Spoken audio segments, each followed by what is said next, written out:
As we started with Galway, tribute to Galway.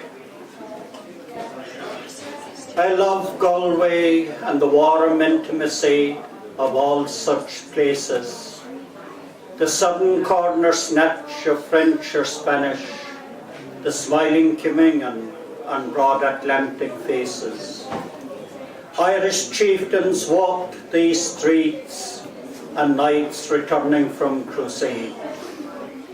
Columbus picked a navigator from here before far more distant landfalls were made. This city has its back to Dublin, its toes to the wide Atlantic Sea. Its roads run to Brest, Killehave to Salamanca. It is its own history.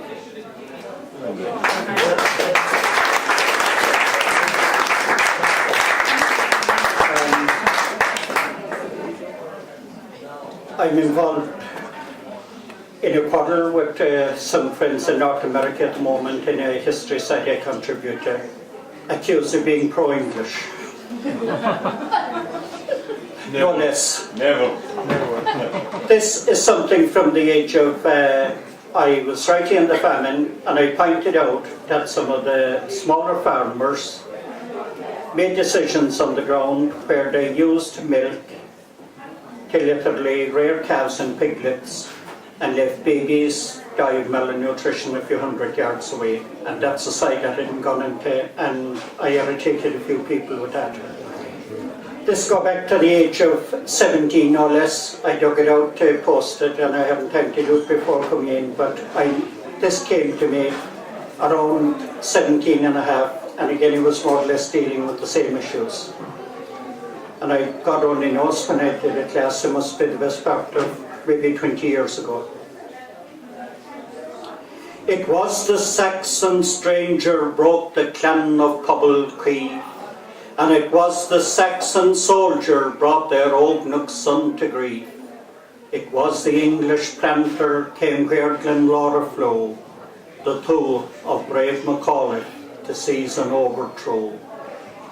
It was the English landlord for his carcass of red meat that silenced cotton cabin and emptied village street, and send the coffin ships out to Atlantic shore, whose were the bones that lined the way all along that barren floor. But it was not the stranger put my uncles from their home, nor send the sons of freedom fighters across the sea to roam, or crush those sorrowing greyheads on a lonely winter's night, when empty hearts remind them of the children from their side. And yet the ships are sailing with their precious human load, and nature claims the islands as they yield their last abode.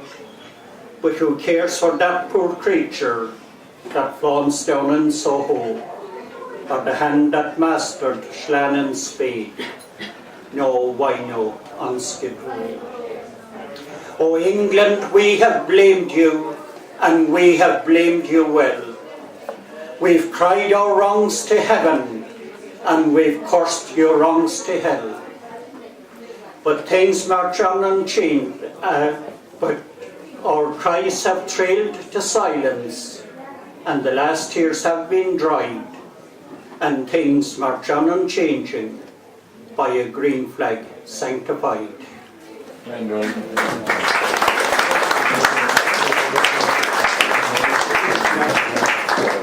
We have some Yeats visitors in tonight, so for them, the first poem is with apologies to Yeats, and the second poem Yeats said in regard to Lady Gregory and the contribution she made, that they should ever be a blessing and a wreath on her laurel head, and it's something that anybody who knows about the Celtic revival can only agree with, because she put her whole fortune, her whole resources, everything into polishing the likes of O'Casey and the other people that gave us the Celtic revival, and she was there from the start of it, she was there at the finish of it, right through to the Abbey, and she put her mouth and her resources where her heart was. In Kimler's word, she carried in her soul the courage of her song. So the first one, and as I say, it's with apologies to Yeats. I will arise and go now and go out to Bulgaria. A new development there by cheap Turkish labour made. 9 apartments I will have there, and I'll have one for free, and live there all alone, with my Irish tax unpaid. And I shall have some peace there, for peace like melting snow drops from each tribunal model, where some accountant sings. Here deals to midnight dinner, with brown envelopes to throw. An evening full of Newco Ridge, flying in on Ryanair wings. I will arise and go now, for always night and day. I hear Frank Dunlop babbling, and I fear that he'll say more. But around the city street, or on the pavement grey, I'm no longer feeling safe, deep in my Dublin 4.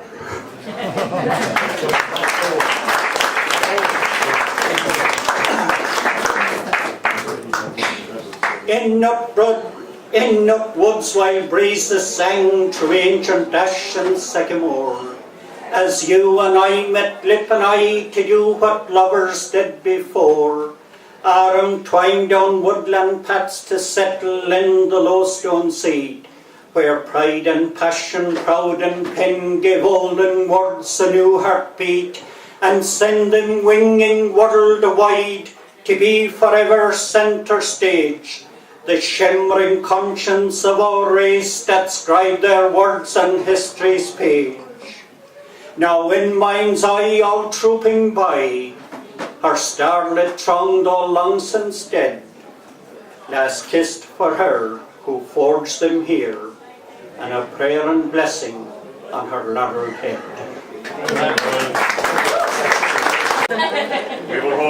I've always been a bit like Edward Otherwire's poem.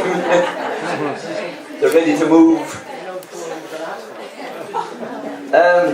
Do you know, if I was afraid at home to mention the word sex, I'd be killed. But what I heard here tonight from all these young ladies, what they talked about, I was appalled. Talked about balls and what have you, and tits and things like that, you know? So, I actually talking, there's a man here tonight actually, and he never reads here. But when he travels away, he reads all the time. And I travelled to Kilmeedy on last Friday, and he actually done Limerick proud. But he didn't do the Whitehouse any good because he never reads here. That's good. Barney, you should give him a belt or something in the back of the head there. Tony Brown is standing in there. Just goes to show what kind of respect he has for us. That's culture. What I'm going to read actually is Paul Casey talked about Christy Ring. All my relatives were from Cork. My mother was from Cork. And back in those days that Paul talks about, or he talks about, his father talks about, was always Tipperary and Cork in the Munster final in the Gaelic grounds, which is the Limerick grounds over there. And we were very poor.